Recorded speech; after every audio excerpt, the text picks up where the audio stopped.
Assalamualaikum warahmatullahi wabarakatuh. Sebelumnya saya ucapkan terima kasih kepada Ibu Hanur Fitri Hayati SPD MPD selaku dosen pembimbing pengantar manajemen dan kepada teman-teman saya yang hadir dalam Zoom ini dalam rangka presentasi kelompok materi perubahan organisasi. Baiklah, perkenalkan nama saya Aisyah Safira Putri dengan NIM 2305348. Saya selaku moderator pada presentasi kali ini akan membimbing berjalannya presentasi kali ini dan juga perkenalkan teman-teman saya Hani Fridena dan Elsa Berlian. Baik, langsung saja kita masuk pada presentasi kali ini dan materi pertama yang akan dibacakan oleh Hani Fridena. Kepada Hani kita persilahkan.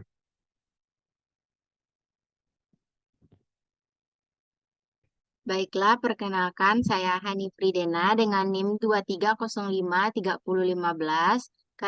Saya adalah pembaca materi pertama, yaitu pengertian perubahan organisasi. Organisasi adalah suatu proses di mana organisasi tersebut berpindah dari keadaannya yang sekarang menuju ke masa depan yang diinginkan untuk meningkatkan efektivitas organisasinya. Menurut Desplaces tahun 2005, perubahan yang terjadi dalam organisasi seringkali membawa dampak ikutan yang selalu tidak menguntungkan. Bahkan menurut Abrahamson tahun 2000, perubahan ini akan menimbulkan kejadian yang dramatis yang harus dihadapi oleh semua warga organisasi. Desplaces mengutip kajian yang dilakukan Porras dan Robertson menyatakan bahwa kebijakan perubahan yang dilakukan oleh organisasi hanya memberikan manfaat positif bagi organisasi sebesar 38%. Meskipun perubahan organisasi tidak langsung memberikan manfaat yang besar bagi kemajuan organisasi, namun beberapa praktisi tetap meyakinkan tentang pentingnya suatu organisasi untuk melakukan perubahan. Materi kedua yaitu kekuatan penyebab perubahan. Kekuatan penyebab perubahan itu terbagi menjadi tiga. Yang pertama, kekuatan persaingan atau competitive forces. Setiap organisasi berusaha keras untuk mencapai keuntungan dari persaingan.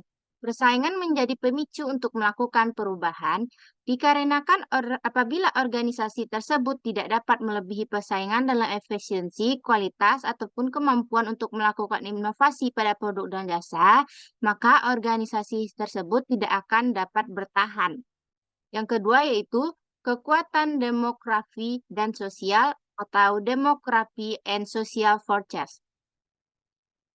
Perubahan dalam komposisi dari kekuatan pekerja dan terus meningkatnya keanekaragaman karyawan. Hal ini mengenalkan pada organisasi banyaknya peluang dan tantangan. Perubahan dalam karakteristik demografis dan kekuatan pekerja memaksa para manajer untuk merubah gaya mereka dalam mengatur karyawan dan belajar bagaimana cara memahami, mengawasi, dan memotivasi setiap anggota yang berbeda secara efektif. Yang ketiga yaitu kekuatan etika atau ethical forces. Sama pentingnya bagi suatu organisasi dalam mengambil tindakan untuk merubah sebagai tanggapan atas tuntutan dalam perubahan demografis dan sosial untuk ke arah perilaku perusahaan yang lebih jujur dan bertanggung jawab. Banyak organisasi membutuhkan perubahan untuk mengizinkan para manajer dan para pekerja di semua tingkatan untuk melaporkan perilaku yang tidak pantas, sehingga suatu organisasi dapat dengan segera menyingkirkan perilaku seperti itu dan melindungi kepentingan umum bagi para pelanggan dan anggotanya. Sekian materi saya kembalikan kepada moderator. Terima kasih diucapkan kepada Hani Fridena. Materi selanjutnya yang akan dibacakan oleh Elsa Berlian. Kepada Elsa Berlian dipersilahkan. Baik, sebelumnya terima kasih kepada moderator. Perkenalkan saya Elsa Berlian Azhari dengan NIM 230536062. Saya akan membacakan materi tentang penolakan dan proses dalam mengelola perubahan. Penolakan terhadap perubahan adalah perilaku yang umum terjadi di dalam suatu organisasi ketika individu atau kelompok tidak menerima atau menolak perubahan yang diusulkan atau diimplementasikan. Ada beberapa faktor yang dapat menyebabkan penolakan terhadap perubahan ini, antara lain satu, ketidakpastian jumlah. Ketidakpastian ini mungkin ada dalam sebuah organisasi dan dapat mempengaruhi tindakan seorang manajer dalam sebuah manajemen. Dua, persepsi penolakan terhadap perubahan juga dapat disebabkan oleh persepsi individu atau kelompok. Tiga, kepribadian dan kepribadian ini juga dapat mempengaruhi penolakan terhadap perubahan. Empat, kebutuhan. Kebutuhan individu atau kelompok juga dapat mempengaruhi penolakan terhadap perubahan. Lima, keamanan. Masyarakat sering menolak perubahan karena mempunyai persepsi bahwa mereka akan kehilangan sesuatu yang berharga. Implementasi bagian yang terpenting dari proses perubahan dan juga merupakan hal yang sulit untuk dilakukan. Perubahan seringkali dirasakan, mengganggu dan tidak nyaman untuk para manajer. Begitu juga dengan para karyawannya. Perubahan merupakan hal yang kompleks dan implementasinya dibutuhkan kepemimpinan yang kuat dan gigih. Kepemimpinan untuk perubahan. Kebutuhan akan perubahan dalam organisasi dan perlunya pemimpin yang dapat berhasil mengelola perubahan sehingga terus bertumbuh. Pemimpin yang menggunakan gaya kepemimpinan transformasional meningkatkan inovasi organisasi secara langsung dan menciptakan visi dan secara tidak langsung menciptakan lingkungan yang mendukung. Dua, hambatan untuk perubahan. Ada hal yang wajar apabila orang-orang melakukan perlawanan terhadap perubahan, namun resistansinya untuk berubah melambatkan efektivitas organisasi dan mengurangi kesempatan untuk bertahan. Resistansi untuk berubah dapat ditemukan di organisasi, kelompok, dan tingkatan individu. Ada beberapa resistensi untuk berubah pada tingkat organisasi. Satu, yaitu konflik dan kekuasaan. Perubahan pada umumnya bermanfaat bagi sebagian orang, fungsi, atau divisi. Ketika perubahan menyebabkan konflik organisasi dan persaingan kekuasaan, suatu organisasi seringkali menghindari adanya perubahan tersebut. Dua, perbedaan dalam fungsional orientasi.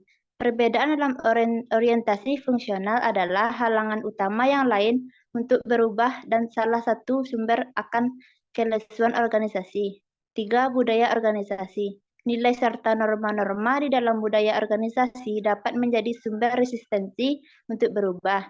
Jika perubahan organisasi mengganggu nilai atau norma yang dibenarkan dan memaksa orang-orang untuk berubah apa yang mereka lakukan dan bagaimana mereka melakukan itu.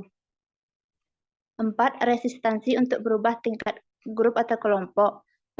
Pekerjaan dalam suatu organisasi banyak dilakukan oleh kelompok dan beberapa karakteristik dari kelompok tersebut dapat menimbulkan resistansi untuk berubah. Namun seringkali perubahan mengubah hubungan antara tugas dan peranan di dalam suatu kelompok tersebut. Lima, resistansi untuk berubah pada tingkat individu atau personal. Ada beberapa alasan mengapa individu-individu di dalam suatu organisasi mungkin cenderung untuk menentang perubahan.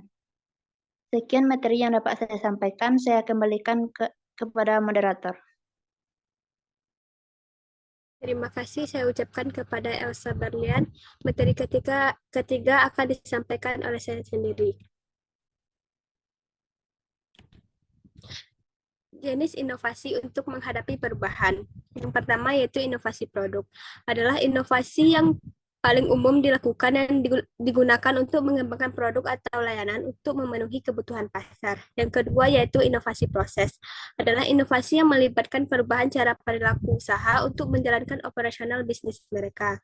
Yang ketiga yaitu inovasi pemasaran. Adalah inovasi yang berfokus pada strategi dan metode pemasaran yang baru dan kreatif yang menggunakan platform digital, media sosial, dan teknik pemasaran digital untuk mencapai target pasar yang luas.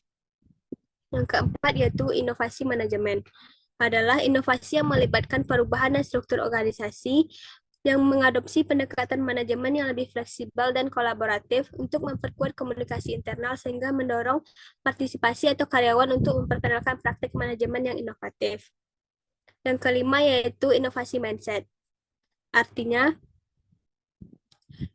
dalam inovasi mindset terdapat sebuah kata-kata yaitu kegagalan bukan akhir dari segalanya, yang artinya kegagalan tidak akan bisa dihindari ketika kita sedang berinovasi. Hal tersebut merupakan bagian dari tantangan.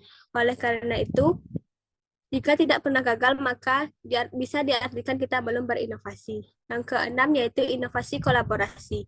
Adalah inovasi yang melibatkan kerjasama antar pelaku usaha dengan mitra strategis seperti lembaga pendidikan, institusi penelitian, dan perusahaan lain. Dengan adanya kolaborasi ini, dapat mendukung jaringan atau asosiasi bisnis untuk saling berbagi informasi. Yang ketujuh yaitu inovasi komunikatif yang inklusif, yaitu menciptakan komunikasi yang terbuka dengan mendorong berbagai ide, koordinasi, dan diskusi yang baik. Salah satu cara penting membangun komunikasi terbuka adalah dengan membangun hubungan antar karyawan yang kuat.